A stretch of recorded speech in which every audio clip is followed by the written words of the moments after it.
सुप्रभात बच्चों, कैसे हैं आप लोग? ठीक है? ठीक है बच्चों, देखिए पहले जैसे हमने पढ़ाया था आपको भाषा और व्याकरण, तो इसका आज आपको रिवीजन करवाएंगे कि आप लोगों ने क्या क्या समझा, एक बार फिर से देख लीजिए। तो बच्चों क्या बताया था, भाषा किसे कहते हैं? तो आप लोग को पता है ना भाषा किसे कहते हैं? जब हम अपने मन के विचारों को एक दूसरे को बताते या समझते हैं तो उसे भाषा कहते हैं। किसे भाषा कहते हैं बच्चों? कि जब हम अपने मन के विचारों को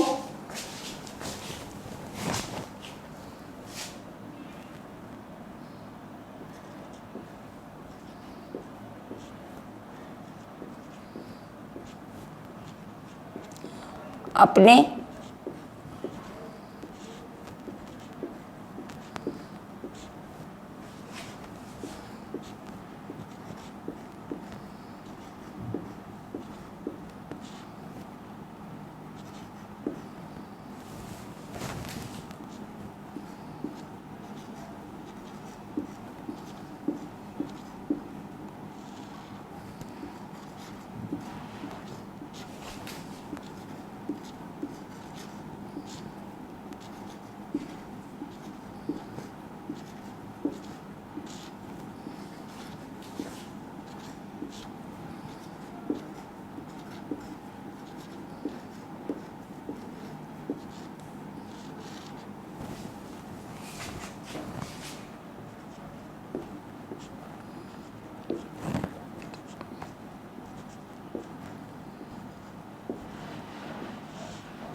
किसे कहते हैं बच्चों भाषा? जब हम अपने मन के भावों या विचारों को एक दूसरे को समझाते या समझते हैं तो उसे भाषा कहते हैं। जब हम किसी से कुछ कहते हैं तो कैसे कहते हैं? बोल के कहते हैं ना, या किसी की बात कर सुनते हैं तो वो बोलता है तब ना, या तो लिख के भी तो पढ़ते हैं, तो उसे क्या कहते हैं? भाषा कहते हैं। तो जब हम अपने मन के विचारों को एक दूसरे को समझाते या समझते हैं तो उसे भाषा कहते हैं। ठीक है बच्चा, तो एक बार बोलते हैं तो उसे क्या हो गया? मौखिक।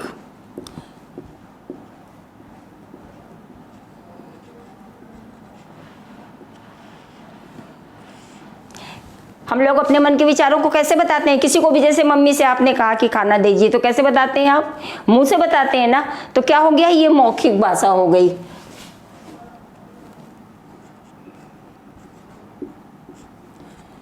जब हम बोलकर, सुनकर एक दूसरे की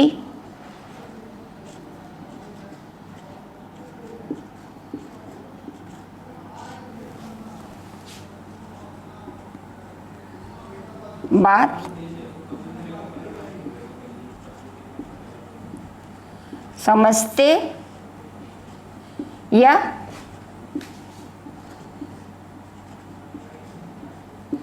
समझाते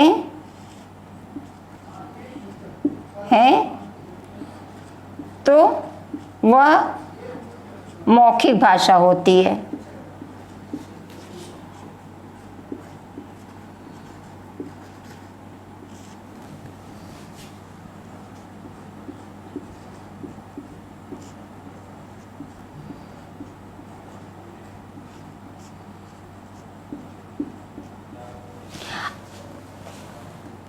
जैसे कि समझ लीजिए कि आपसे आपके टीचर ने या मैंने ही क्लास में कुछ आपसे पूछा, तो कैसे पूछा? बोल के पूछा ना, तो आप उसका जवाब कैसे देंगे? बोल के देंगे ना, तो वो क्या हो गई?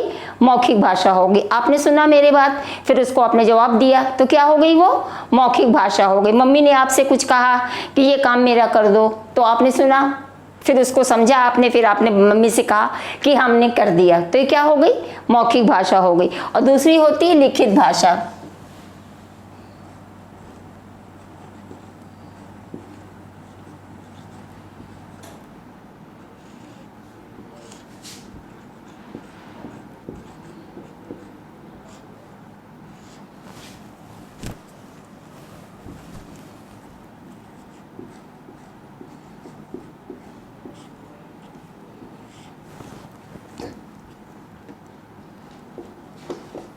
लिखित भाषा में क्या होता है, जो हम लोग लिख कर एक दूसरे को समझाते हैं।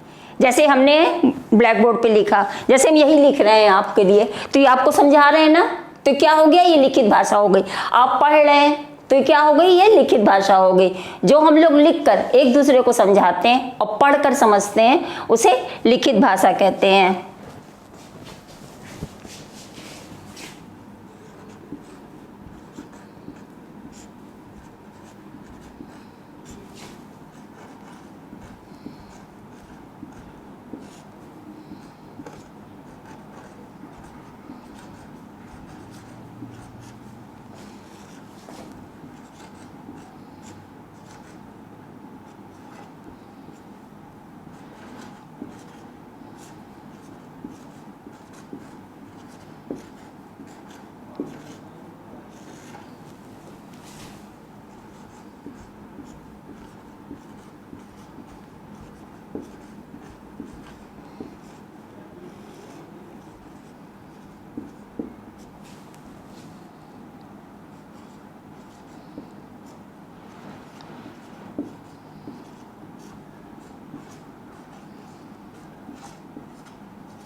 तो भाषा की कितने बताया था हमने, एक मौखिक भाषा, एक लिखित भाषा।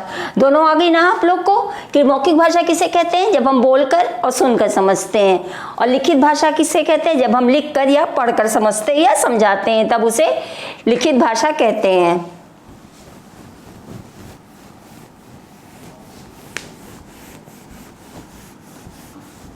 तो भाषा कितनी हो गई, दो भाषा हो गई, एक लिखित एक मौखिक, जो कि आप लोग को हमने क्वेश्चन आंसर में भी कराया है और समझाया भी है।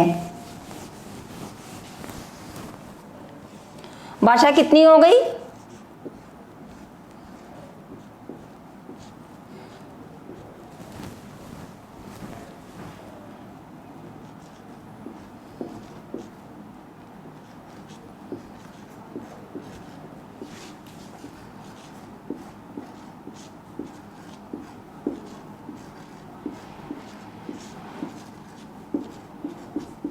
दो प्रकार की होती है ना, एक लिखित और एक मौखिक।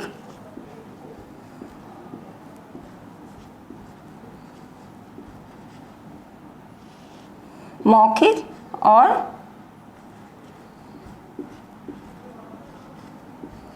लिखित। ठीक है बच्चों, समझ में आ गया ना। अब आते हैं व्याकरण पे। व्याकरण भाषा को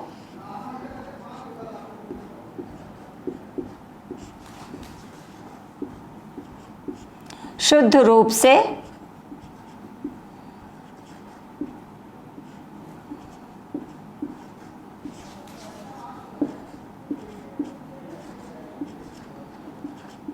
पढ़ना,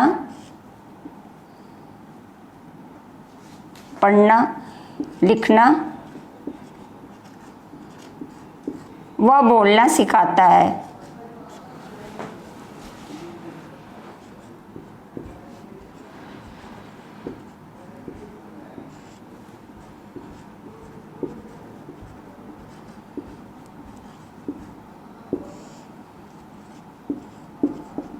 व्याकरण क्या सिखाता है, शुद्ध रूप से पढ़ना, बोलना व लिखना सिखाता है।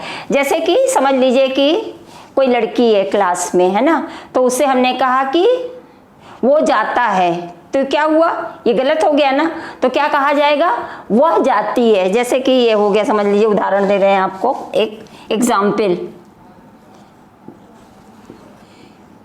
सीता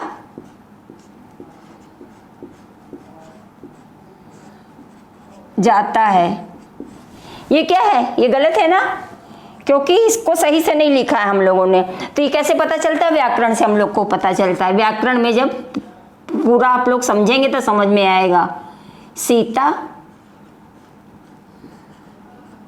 जाती है, क्योंकि वो लड़की है तो उसमें जाति लगेगा, सीता लड़का नहीं है। और इसकी जगह अगर लड़का होता तो क्या होता, राम ये रॉन्ग, देखिए राम जाती है, ये गलत हो गया। सही क्या हो गया? राम जाता है, ये सही है और ये ऊपर वाले दोनों गलत हैं। समझ गए बच्चों? तो ठीक है, आज के लिए इतना ही कि आप लोग इसको कायदे से समझ लीजिए और आगे आपको समझ में आ जाएगा और काम आएगा। ठीक है बच्चों, धन्यवाद।